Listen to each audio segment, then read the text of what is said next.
आनंदम के अंतर्गत इस ऑनलाइन क्लास में आपका स्वागत है। मैं AQ चिश्ती, सहायक आचार्य ABST, SRKP गवर्नमेंट कॉलेज, आनंदम विषय के अंतर्गत टैली सॉफ्टवेयर की एक संक्षिप्त परिचय आपके सामने प्रस्तुत कर रहा हूँ। परंतु उससे पूर्व मैं आपको ये भी बताना आवश्यक समझता हूँ कि आनंदम आपके लिए एक अनिवार्य विषय है, जो कि इस सत्र से स्नातक प्रथम वर्ष तथा स्नातकोत्तर पूर्वार्ध के लिए लागू किया गया है। आनंदम के अंतर्गत सामाजिक हित वाले विषय पर, यानी ऐसे विषय जिनका समाज से सरोकार हो पर सामूहिक गतिविधियां की जानी हैं, व्यक्तिगत गतिविधियां भी की जानी हैं। गतिविधियों में किए गए कार्यों के मूल्यांकन हेतु स्टूडेंट आपको एक प्रोजेक्ट सत्र के अंत में जमा करवाना होगा। डियर स्टूडेंट, आनंदम आपके अंदर प्रसन्नता, पॉजिटिव सोच डेवलप करने की दिशा में किए जाने वाला एक प्रयास है। इस विषय के संबंध में समय समय पर आपको मैं अवगत कराता रहूँगा। इस संबंध में मैंने आपको एक PDF फाइल भी शेयर की है, जिसका आप अध्ययन कर लें। Dear student, as we know that कि आज जो है कंपटीशन का ज़माना है तथा बेरोज़गारी अपनी चरम सीमा पर है। केवल एकेडमिक डिग्री प्राप्त करने भर से ही आप कोई अच्छा जॉब प्राप्त नहीं कर सकते। इसके अलावा आपको वर्तमान परिस्थितियों के अनुकूल तैयार होना पड़ेगा। वी नो दैट कि हमारे देश में जो लेखांकन का कार्य है, पूर्व में मैनुअल सिस्टम के ऊपर रखा जाता था, परंतु आप देखिए हमारे देश में GST भी लागू किया जा चुका है, जिसमें हमने देखा कि व्यावसायिक लेन देनों को ट्रांसपेरेंसी लाने के लिए लेखांकन का ऑनलाइन या कंप्यूटर बेस्ड अकाउंटिंग सिस्टम अपना लिया गया है। कहने का तात्पर्य ये है कि केवल सैद्धांतिक ज्ञान होना पर्याप्त नहीं है, उसके साथ ही आपको व्यावहारिक ज्ञान का होना भी आवश्यक है। वी नो दैट के वर्तमान युग टेक्नोलॉजी का युग है। परंपरागत तरीके से व्यवसाय की पुस्तकें रखी जाती थी। जो पुराना सिस्टम था, method of recording business transaction, आज दो प्रकार से हैं। पुराना जो था वो मैनुअल सिस्टम था, और आजकल कौन सा हो गया, कंप्यूटराइज अकाउंटिंग सिस्टम। तो जो पुराना सिस्टम था उसमें मैनुअल ट्रांजैक्शन रिकॉर्ड रखे जाते थे। अब आप लोग क्योंकि कॉमर्स के स्टूडेंट हो, जानते हो कि व्यावसायिक संस्थान किस प्रकार से खाते रखती हैं। जैसे मान लीजिए जनरल प्रविष्टियाँ की जाती हैं, पोस्टिंग की जाती हैं, वाउचर बनाने का काम, और भी जितने भी सारे काम हैं जो वित्तीय लेन देन वगैरह होते थे, वे समस्त किसी अकाउंटेंट द्वारा लिखित रूप से तैयार किए जाते थे। टैली एक बेहतरीन लेखांकन सॉफ्टवेयर प्रोग्राम है जिसमें कंप्यूटर के द्वारा लेखांकन से संबंधित समस्त कार्य किए जाते हैं। शुरू में केवल ये इन्वेंट्री के लिए लाया गया था सॉफ्टवेयर, लेकिन आज हम देख रहे हैं कि ये व्यवसाय के मतलब फुल इसमें बिजनेस का सॉल्यूशन है। तो ये हम समझ चुके हैं कि भाई टैली जो है वो एक लेखांकन का सॉफ्टवेयर है, जो व्यवसाय में होने वाले व्यवहारों को रिकॉर्ड करने के लिए इस्तेमाल किया जाता है।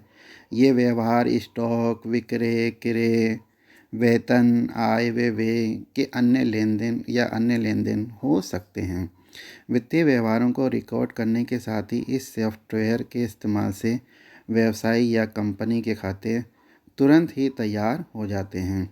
अर्थात अगर हमें P&L अकाउंट बनाना है, बैलेंस शीट बनाना है, या किसी अन्य प्रकार की किसी भी प्रकार की रिपोर्ट को हमें जनरेट करना है, तो उसको तैयार करने में किसी प्रकार का ज़्यादा समय नहीं लगता है।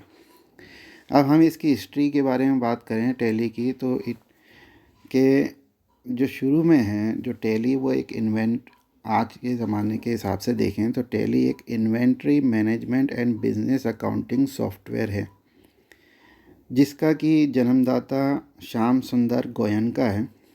1986 में या यूँ कहें कि जो ये सॉफ्टवेयर है, ये टैली सॉफ्टवेयर प्राइवेट लिमिटेड द्वारा विकसित किया गया है।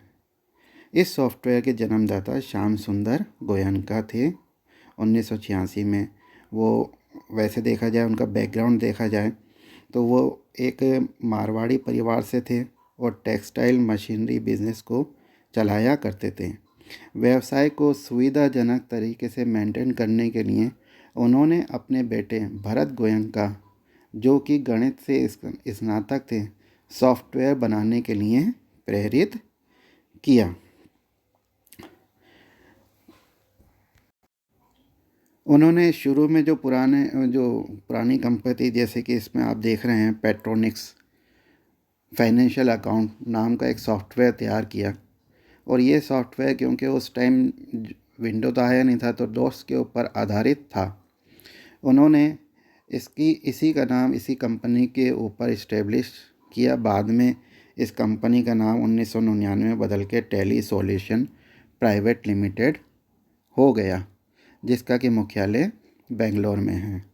जहाँ तक हम इसके वर्ज़न की बात है तो पेट्रोनिक्स से प्रारंभ में 4.5 वर्ज़न दिया था। उसके पश्चात जैसे कि हम विंडो में देखते हैं कि भाई विंडो जब आया था तो 95 था, उसके बाद 2002 विंडो 7 आया, विंडो 10 आया। इसी प्रकार से टेली में भी वर्ज़न आते रहे हैं तथा 2009 में ERP 9 वर्ज़न जारी किया गया। ये सॉफ्टवेयर हमारे देश की कई भाषाओं में उपलब्ध है। ERP 9 जिसका मैं अभी आपको बता रहा हूँ, ये नवीनतम वर्ज़न है, जिसका रिलीज़ जो लेटेस्ट है वो 6.6.3 वर्तमान में उपलब्ध है। इस सॉफ्टवेयर में GST से संबंधित प्रावधानों को भी शामिल किया गया है।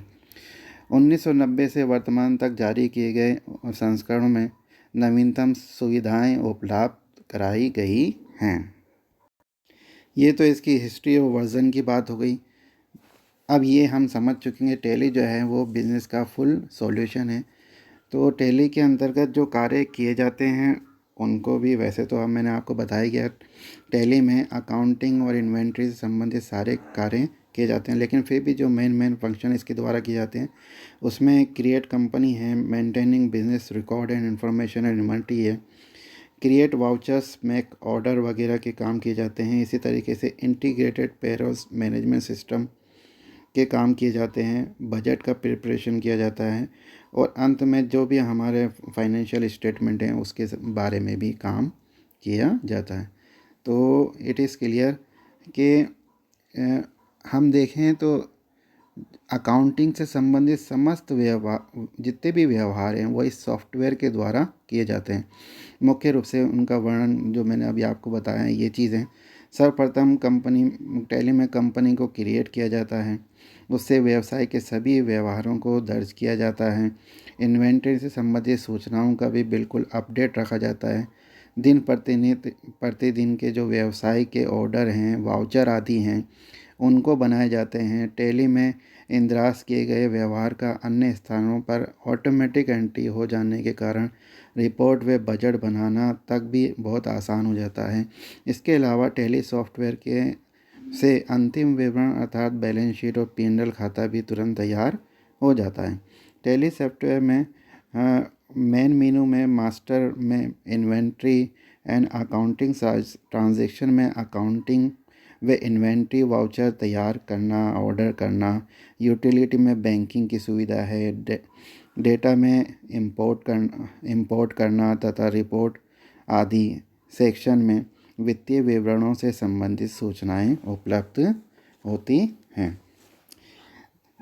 टैली के कुछ एडवांटेज भी हैं जो इसके यूज़र्स के लिए हैं, जैसे डाटा सिक्योरिटी है, इजी टू यूज़ है, एरर फ्री अकाउंट्स है, रिमोट एंड क्विक असेस है, मल्टी लैंग्वेज कैपेसिटी है, असिस्टेंट विद GST है, एफर्टलेस डाटा मैनेजमेंट है। जिनका कुछ संक्षिप्त में विवरण इस प्रकार है कि जैसे सिक्योरिटी के बारे में अगर हम बात करें तो टैली में रिकॉर्ड किए गए जितने भी डाटा हैं वो पूर्णतः सुरक्षित तथा विश्वसनीय माना जाता है। यानी जितनी भी एंट्री हम करते हैं वो सारी सुरक्षित रहती हैं। सभी सूचनाएं इनक्रिप्टेड फॉर्म में शेयर या स्टोर की जाती हैं, जिनको कि मिटाया नहीं जा सकता है। यदि हमारा सिस्टम किसी भी कारण से बंद हो जाता है, तब भी हमने इसमें जितनी भी सूचनाएं दर्ज की हैं वो अपने आप ही ऑटोमेटिक ही स्टोर हो जाती हैं।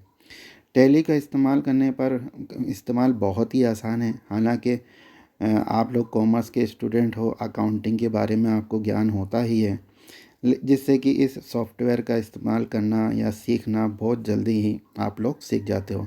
लेकिन इसका मतलब ये नहीं है कि अन्य विषयों के स्टूडेंट इस सॉफ्टवेयर के बारे में जानकारी नहीं रखते या इस्तेमाल नहीं कर सकते। नहीं, उनको थोड़ी मेहनत और करनी पड़ती है। अकाउंटिंग के संबंध में जितने भी फंडामेंटल वगैरह हैं उनको सीखना पड़ता है, उसके बाद वो भी इस सॉफ्टवेयर का इस्तेमाल कर सकते हैं। एक फ़ायदा इसका ये भी है कि व्यवसाय की पुस्तकों में जो त्रुटियां होती थीं, ज़्यादातर मैनुअल में हम देखते थे कि भाई कई सारी त्रुटियां होती थी, लेकिन इसमें वो त्रुटियां नहीं होती हैं। एक एंट्री या ट्रांजैक्शन की रिकॉर्डिंग हो जाने से ये फ़ायदा भी है कि वो स्वतः ही अन्य स्थानों पर रिकॉर्ड हो जाता है, जिससे लेखांकन कार्य का आसान हो जाता है और समय की बचत होती है। इससे सॉफ्टवेयर से को हम किसी भी स्थान पर किसी भी समय एक्सेस किया जा सकता है, एक बड़े व्यवसाय की दिशा में, जबकि उसकी कई शाखाएं होती हैं और अलग अलग भौगोलिक स्थानों पर स्थित होती हैं। तो उन सब के संबंध में बिजनेसमैन या किसी भी प्रकार की सूचना प्राप्त करना चाहे तो वो संभव हो जाता है। कर्मचारी भी आईडी और पासवर्ड का इस्तेमाल करके कहीं भी इस सॉफ्टवेयर का उपयोग या प्रयोग कर सकते हैं और अपने कार्य को सुविधाजनक रूप से कर सकते हैं। टैली सॉफ्टवेयर में एक इसका फ़ायदा ये भी है कि टैली सॉफ्टवेयर सिर्फ अंग्रेज़ी भाषा में ही उपलब्ध नहीं है, अंग्रेज़ी के साथ ही साथ ये अन्य भारतीय भाषाओं में भी उपलब्ध है, जिससे इसके यूज़र अपनी भाषा के हिसाब से इसको असेस कर सकते हैं तथा व्यावसायिक गतिविधियों को अंजाम दे सकते हैं। अभी मैंने शुरू में आपको बताया था कि भाई अब 2017 से जीएसटी हमारे देश में आ गया है, तो टैली जो है वो जीएसटी कंप्लायंस है। जीएसटी के आ जाने के पश्चात टैली सॉफ्टवेयर के जो ये ERP 9 वर्ज़न है, इसको जीएसटी कंप्लायंट बना दिया गया है, जिससे व्यवसायों को अपनी पुस्तकें कंप्यूटराइज मैनुअल मेंटेन करना आसान हो गया है। इससे जीएसटी का रिटर्न फाइल करने, हम जानते हैं कि जीएसटी में मासिक रूप से और त्रैमासिक रूप से और एनुअल रूप से रिटर्न फाइल करनी होती हैं, तो वो करने में कठिनाई नहीं होती है। टैक्स कंसल्टेंट से डाटा अगर हमें कोई शेयर करना हो किसी व्यवसायी को, तो वो भी आसान हो जाता है। क्यों? और सबसे बड़ी बात तो ये है कि यदि हमें किसी भी प्रकार का अपडेट हुआ हो, अगर मान लीजिए सॉफ्टवेयर वगैरह में, वो तुरंत ही, या किसी और मामले के संबंध में, तो वो तुरंत ही प्रभावी हो जाता है। टैली से हम balance sheet, profit and loss account और अन्य जितने भी वित्तीय विवरण हैं जो व्यवसाय से संबंध में, रियल टाइम रिपोर्ट प्राप्त हो जाती है, जिससे व्यवसाय के कार्यों तथा निर्णयों को लेना आसान हो जाता है। इससे हमें बैंकिंग ट्रांजैक्शन भी करना भी काफ़ी आसान हो जाता है। और टैली से जो है हमारा पेरोल जो मैनेजमेंट है, यानी कर्मचारियों को वेतन का भुगतान करना आदि करना, ये कार्य भी काफ़ी आसान हो जाता है। तो ये जितने भी एडवांटेज मैंने आपको बताया, ये लिमिटेड नहीं है, इसके अलावा भी कई सारे टैली से एडवांटेज होते हैं। डियर स्टूडेंट, ये वीडियो जो मैंने आपको अभी शेयर कर रहा हूँ, बता रहा हूँ, ये मैंने टैली के प्रमोशन के लिए नहीं बनाई है, बल्कि आपको इस सॉफ्टवेयर की जानकारी देने हेतु तैयार की है। टैली के अलावा बाज़ार में अन्य लेखांकन के सॉफ्टवेयर भी उपलब्ध हैं, जैसे कि मार्ग है, क्विक है, बिजी है आदि, परंतु टैली को हमारे देश में ही नहीं बल्कि विश्व के अन्य देशों में भी काफ़ी पसंद किया जा रहा है।